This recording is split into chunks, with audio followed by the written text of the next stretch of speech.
আসসালামু আলাইকুম। আশা করি সবাই ভালো আছেন। তো ভিডিওটা এখন দিনের বেলা করা, কিন্তু মনে হচ্ছে রাত্র, কারণ চতুর্দিকে আটকানো, জানালার কোনো ব্যবস্থা নাই, যেহেতু চতুর্দিকে একটু দেখাই। এই যে পুরো আটকানো। তো যে কাজে আমি আমার হাত ক্যামেরার সামনে আসার জন্য দুঃখিত ভাই। তো যে কাজের জন্য আসলে আমি যাইতেছি সেটা একটু দেখাই। আমি থাকবো সেখানে প্রায় 30 দিন, মানে 1 মাস। এটা হলো যাব হলো সম্ভবত রায়পুরে, নোয়াখালী রায়পুরের ভিতরে। তো সেখানে আমার কাজ কি সেটা দেখায়। কাজ হলো এই যে বক্সগুলো দেখতেছেন, এই যে বক্সগুলো একটু দেখাই। এই যে এই প্রত্যেকটা বক্সের ভিতরে বিভিন্ন প্রকার মালামাল আছে মেলায়। আমরা একটু বলি, আমি যাইতেছি হলো মেলায়, একটা দোকানের কাজ নিয়েছি আর কি, দোকান। তো সেখানের আইটেম কী কী সেটা একটু দেখাই। তো কালকে দেখাই, আগে একটা ভিডিওতে দেখাইতে পারি নাই, তো আজকে একটু দেখাই।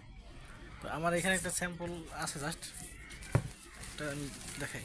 এই যে এই যে ফুলের আইটেম দেখছেন, এই রকমের ফুলের আইটেম আছে।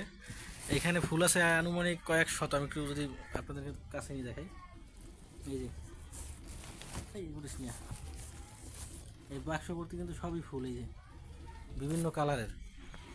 আর এই যতগুলো কার্টুন দেখলেন, আমি চাইছিলাম যে আপনাদের ভালোভাবে দেখাবো, কিন্তু দেখাইতে পারলাম না, যেহেতু গোডাউন তো বোঝেনি, গোডাউন। তো মেলায় থাকবো 30 দিন, তো এখন 30 দিন ভালোভাবে দেখাইতে পারবো আর কি। তো সবাই দোয়া করবেন আর কি। আমি আপনাদের জন্য দোয়া করি। আসলে বেকার জীবনটা বড় কঠিন, তো যার কারণে আপাতত কর্মের দিকেই ঢুকছি আর কি।